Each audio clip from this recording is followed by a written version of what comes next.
Welcome back to your Friday Buckeye Talk from cleveland.com.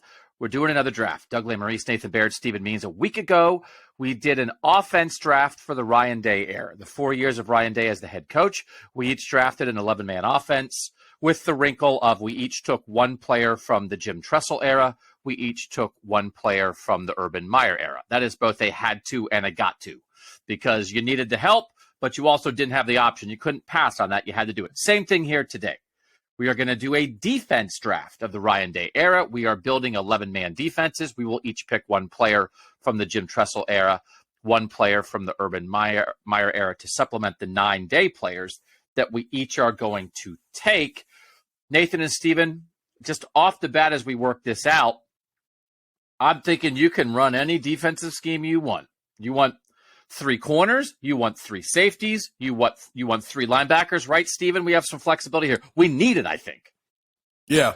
I think the good thing about Ryan Day having so many defensive schemes over the last couple of years and 3 defensive coordinators is you do have options on what you want to run, which as this draft goes on, you're going to be happy you have those options to run multiple types of defense and how you build this. Yeah, and I don't know, Nathan, that even I know what I'm going to run until I figure out what players are available. Yeah, this is a really interesting mix of dudes, and that Tressell-Meyer wrinkle works kind of 180 degrees opposite of the way it did on offense, I think. Because, I mean, there's something like, I think at every position, there are at least like 4 All-Americans from the Meyer and Tressel eras, up to like 6. And I think there have been 2 defensive All-Americans from the entirety of the Ryan Day era so far. So that tells you a little bit.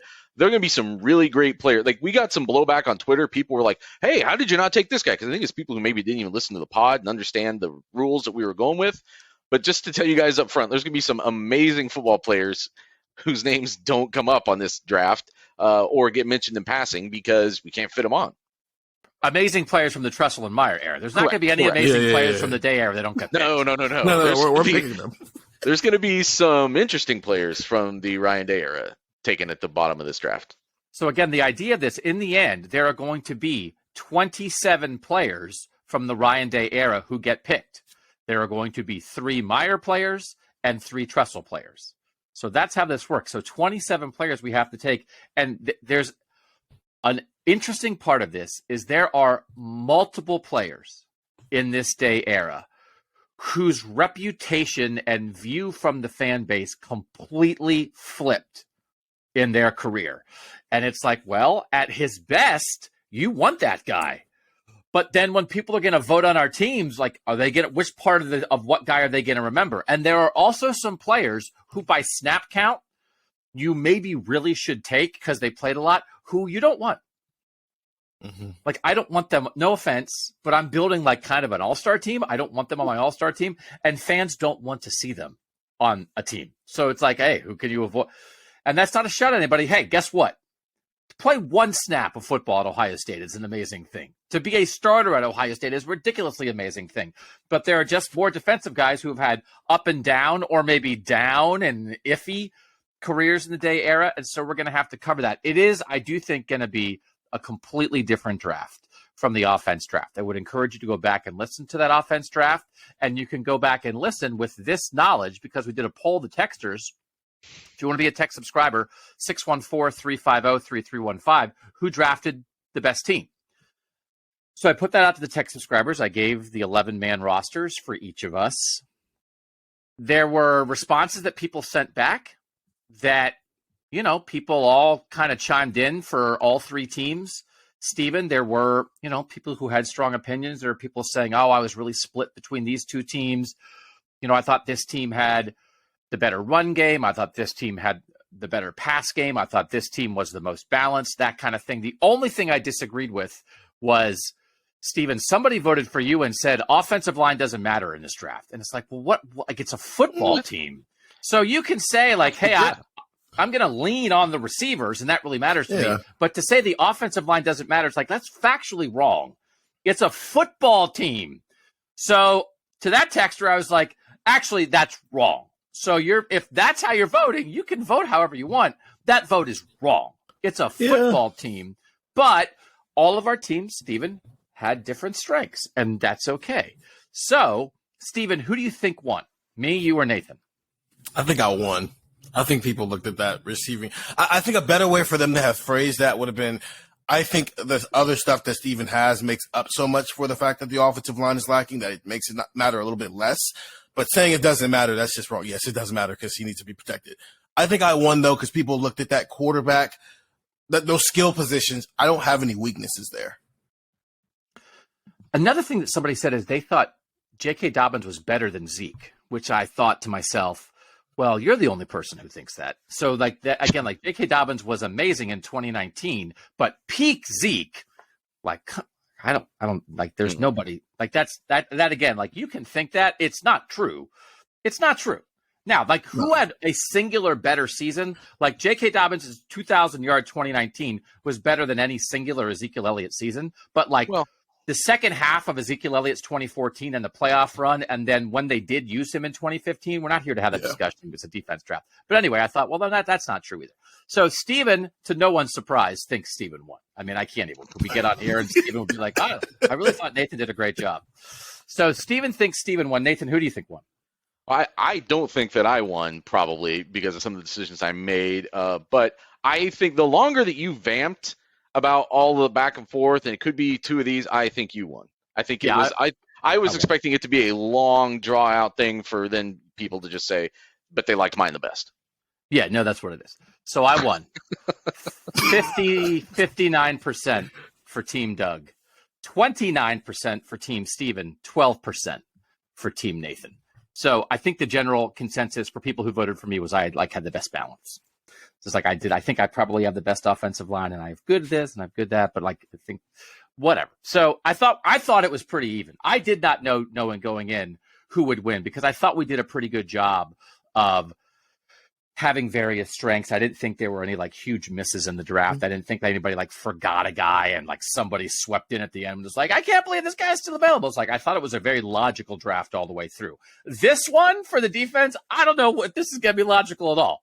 So Steven, in the last draft, we're going to do it the same way. It's going to be 1, 2, 3. The person who picks third will also pick fourth. 5, 6. The person who picks first and 6 will also pick seventh. But then it's going to be 7, 8, 9, and then back to 10. So we're only going to snake it for 3, 4, and 6, 7.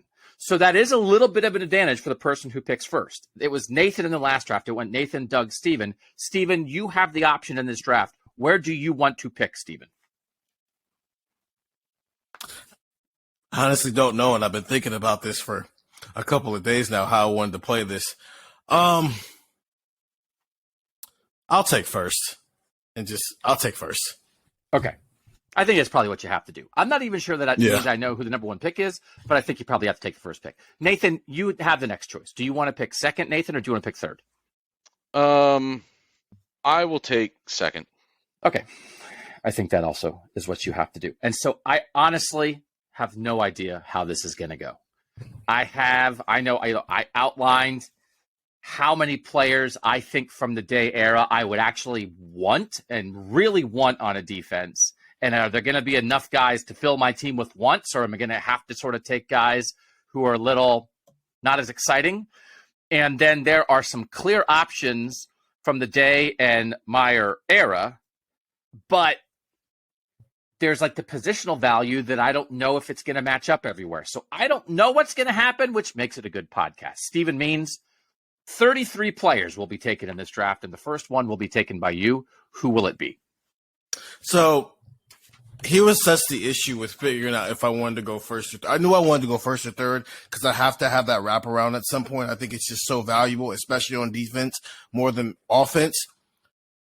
I'm taking Chase Young with the number one pick because, one, I can't get left without one of the three superstar, all-time great edge rushers.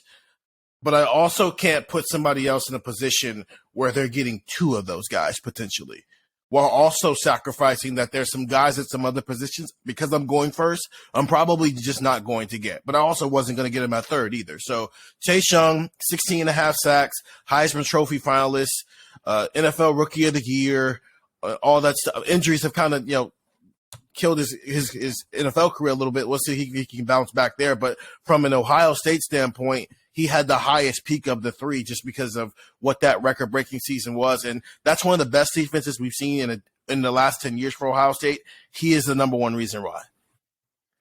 He's the best defensive player of the Ryan Day era, Nathan, and I think he probably is the obvious number one pick here. It's who I would have taken. Is this you would have taken, Nathan?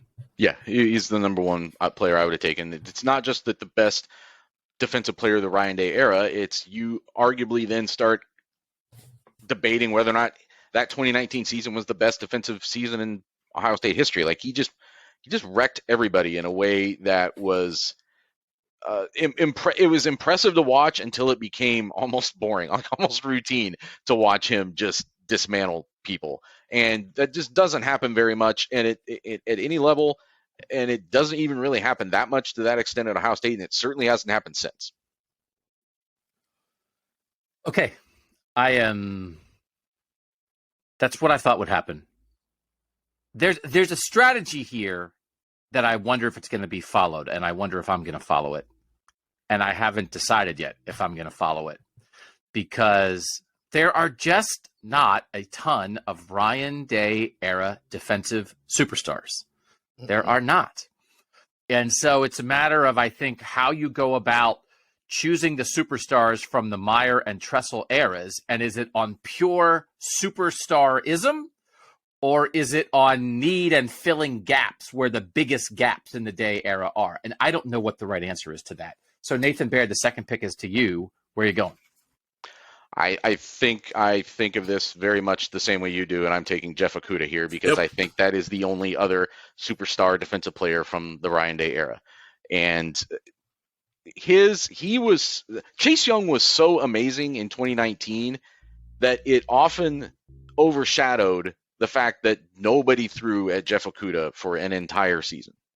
And I know they had other good defensive backs on the field too. So you kind of had to pick your poison a little bit. But he was a true shutdown corner. And he, even more than Young, hasn't been able to follow that up at the NFL level, partially because of injuries. But we've started to see him maybe turn the corner on some effectiveness for a Detroit team that's trying to put some things together.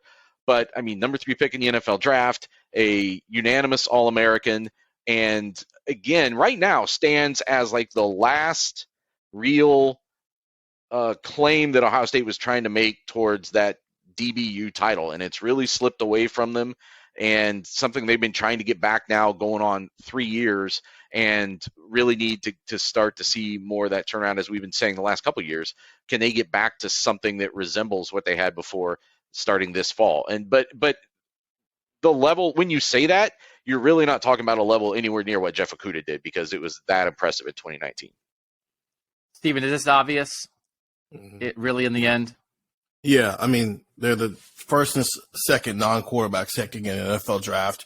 They're the only picks that guarantee you at least one dude who's a certified. There are some potentials, and then in the Ryan Day era, but there's 2 certified dudes, and it's Jeff Okudah and Chase Young, and probably in that order. But even if you flip them, it's fine. It's just, you got one certified dude on your team for the Ryan Day era that, from a strategic standpoint, keeps your Tressel and Urban Meyer picks still open. But then also, yeah, that's just kind of what it is. That defense was built on the backs of those 2 guys, and then after that, then we'll start filling in with other people. And honestly, we don't have to answer this question now. We can have this discussion a little bit later in the draft. Who is the third best defensive player of the Ryan Day era? Because there's a drop here, and I think there's a group, Nathan, and certainly there's not the star power compared to these 2 guys. I think the conversation you're having there is somebody from the it's all guys we're going to take later. Do you want me to just start saying names? I don't know if I want to remind you all. No, let's wait. But the point is, like, I think Chase is on a tier of his own. Chase is a Heisman finalist. And then Okudah is a certified All-American. And then there's some good players. Well, I think when we take those guys, we should say, hey, this is a guy that I think might be in the mix for that number 3 spot. Because I think there's I could think of 3 names. I could think of 3 names I'd throw out there right now. Okay. So I think for star power, I have to take a Tressel or Meyer guy here, or I'm going to get swamped. Like, I could just take the next two best guys of the day era, and I'd rather take day era picks, but I don't think I can. I think I have to take star power or I'm dead. So I'm going to take Joey Bosa. And this is a college pick, not a pro pick. This is Joey Bosa's contributions as a true freshman, really good in 2014, he's a hugely impactful first-team All-American for a national championship team. And in 2015, he doesn't have as many sacks, but he's still awesome. Nick had to share time, right, in really kind of a group in 16, was the guy in 17, and then had his college career cut short in 18, and he was just the NFL Defensive Player of the Year. And by the rules, I mean, Bosa rap would be awesome, but I can't because it's two urban guys, right? If I could have squeezed in, if Tress could have held on a little bit longer and had the first year of Joey Bosa somehow be with Jim Tressel, I could Bosa this. I can't Bosa. So I'm going to Bosa with a J, not with an N. Steven, did I take the right Bosa? I don't think there's a wrong Bosa. Honest, no, but yes. But also, I think it's reasonable for both. I think Joey has the stats because he didn't necessarily have to share time as much as the other two guys. And because you said college is why you're choosing Joey over Nick, then that makes sense why you went with Joey. But also, I could have understood if you went with Nick because right now, years after, Nick so far has, even with his injuries, even with his abdomen injury and his ACL injury at the next level, his ACL injury when he even got to Ohio State in the first place, even with all that, he's been the best of the three of Chase, Joey, and him. The Defensive Player of the Year award and what he just did this year. So I don't think there's a wrong answer with any of those two when you're put in a situation where you have to use your Urban Meyer pick on one of these two guys because you can't take that chance of ending up with none of them. Nathan, would you have taken Joey or Nick? I would have taken Joey. Again, okay. I think in this draft, you lean college production over anything else. Okay. So now I'm really stuck. And I think I'm going to go with Juice. I'm going to go with Juice. I have to make a day pick, though. I can't use both my picks this early. So I think I'm going to go with Juice and continued upside that also includes production so far. And I'm going to take JT Tuimoloau. And I don't know if that means I think he's the third best defensive player of the Ryan Day era. I actually probably don't think that, but I think edge rushers matter so much. I think his upside has been seen, and I'll get a little credit for what he still might be, but I'm not sure that this is the right pick here. But if you said to me, Doug, does this mean you think he's the third best defensive player of the Ryan Day era? I think my answer is no, Nathan. I don't think that's what I think this pick means. No, I think I understand why you're doing this. I think it makes a lot of sense. He's not one of the first names that came to my mind as far as someone you'd make that argument for, just because he's only had like the show me year as a freshman and then kind of started to come into his own and had the big flash against Penn State last year. But I think there's certainly the potential, but by the end of this coming season, we could look at it and be like, oh, he's clearly the third best player of the day era on defense. Yeah. Steven, did I reach here? No, I don't think he reached. I think that Penn State game is so good that this is fine because now I think sometimes when you see somebody do something once, now you know they can do it. Now the question is, can he consistently do it? But we know he's got that in him now. So I think that's our expectation for him now is All-American level, the next top 10 pick of this defensive end room that Larry Johnson's had. So I don't think it's a reach. And I'm also using a little bit of positional value here. This is an edge rusher cornerback world, and so our first four picks are edge rushers and corners, and that brings the fifth pick to you, Nathan. Who's it going to be? I was hoping you'd vamp a little more so I could think about what I wanted to do here. Because that's a vamp request? You don't have to ask much. So anyway, this is what I think about when we have guinea pigs in our house, and we don't like them, but they live in our house. And every day I have a conversation in my head. I like to get a carrot and I peel the carrot and I cut the end, the bottom and the top off the carrot. So I just ate 2 carrots, which means I had 2 tops and 2 bottoms. I take them over to the 2 guinea pigs. I'm going to give them each a top and each a bottom, but one of the guinea pigs is bigger than the other. So every day I have a conversation in my head of, do I give the bigger pieces to the bigger guinea pig because he's bigger and he needs more food? Or do I give the bigger pieces to the smaller guinea pig because she's smaller and maybe she needs to get bigger? And every day, and I think it is a philosophical, I don't know nothing about no philosophy, but I think it is a philosophical discussion about when you have something, do you give more to the bigger person or more to the smaller person, Nathan? And I feel like it is sort of a discussion about life in the universe, which is just a man walking 17 steps to feed 2 guinea pigs he doesn't actually like. All right, make your pick. Was that good? Is that long enough? Yeah, no, not really. Okay. Here's the problem. My whole draft strategy was to not take any Meyer Tressel people early because I thought there was just so much depth. Like I said before, there's like all Americans everywhere.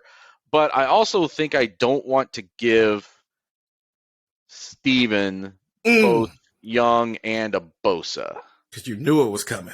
I think there's no way to win the fan vote at all if that happens. So I'm everyone will be like, linebackers don't matter. Yeah. Will be like, my linebackers are Reed Carrico and Tough Borland's cousin. And people will be like, he has Nick and Chase. It doesn't matter. So, yes, anticipating that and not wanting to just get myself shut out of it's just so much of what we talk about Ohio State's defensive identity for the past decade longer is the Bosas and Young. Like, that's how we talk about everything. It's through Bosas and Young and in the first round corners. That's how we look at it, right or wrong. And we'll have some discussions as we get further into this about whether that's true. Certainly seems to be more true right now. But anyway, long story short, I'm taking Nick Bosa.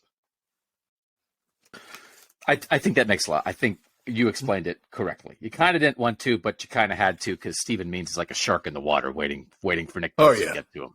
Yeah. I had the ultimate what if waiting on me if Nathan didn't take Nick Bosa, because that's the entire 2018 season. What if Nick Bosa doesn't get hurt? Does what's going on in the back end matter as much in a year where Draymond Jones had like 7 or 8 sacks, Chase had 10.5? You pluck Nick Bosa into that defensive line is just getting after the quarterback every game. Who cares about what's going on in the back end, right?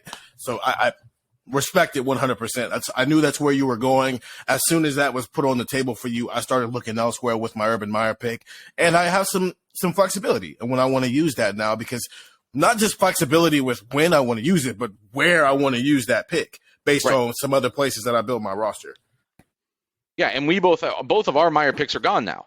So all these other great Urban Meyer players, you've got your pick. I think you're in a good spot. Yeah. All right, so what are you going to do, Steven? You got the wrap here with picks 6 and 7. I'll wait on the Urban Meyer stuff because, one, I just want to think about it some more, and I want to see how this kind of shapes out here. And with my first pick, I think the way I'm going to use him is what makes him so valuable. And it's Shaun Wade as a slot corner, because Shaun Wade as a slot corner was awesome. And another reason why that defense was so good. Shaun Wade as a slot corner is why Mel Kiper, right after the 2020 draft finish, was saying that maybe Shaun Wade's the next first-round cornerback out of Ohio State, top 10 pick, all that stuff. The problem is you moved him outside, then it became an issue. But in that slot, that gives me some flexibility. I have a corner I can put into that spot without having to put any of these other safeties who haven't been very good at that role since Shaun Wade left it. So I'll take him and I'll make him. I guess for right now, I'm having a 5 defensive back group, and I'll make him the nickel safety or cover safety or slot corner, whatever name they want to use for it. So this is an interesting pick, and that best of Shaun Wade, he's one of the guys that I was talking about, Stephen, when it's almost like he had 2 careers.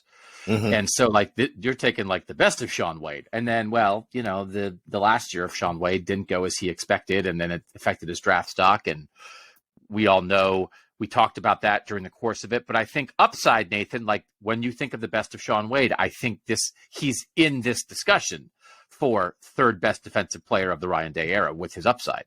No, it's a huge value pick. If I were in Steven's position, I think this is exactly how my draft would be going. I think that's probably, if I drafted first, I would have taken Young. And if the other picks had worked out this way, that's probably who I would have taken here, because I just like the versatility it gives you as you put together the rest of your secondary. I think you could make an argument. I mean, what if he's the second best corner you end up with in this draft? I think, as we're about to find out, not a travesty. But now if you get to put him where he really fits best, at a nickel safety, slot corner, whatever you want to call that, cover safety. I mean, come up with any of the 25 names that they've used in the last 5 years. Then I think it makes your defense a lot better, because he was, I think, legitimately really, really good in 2019.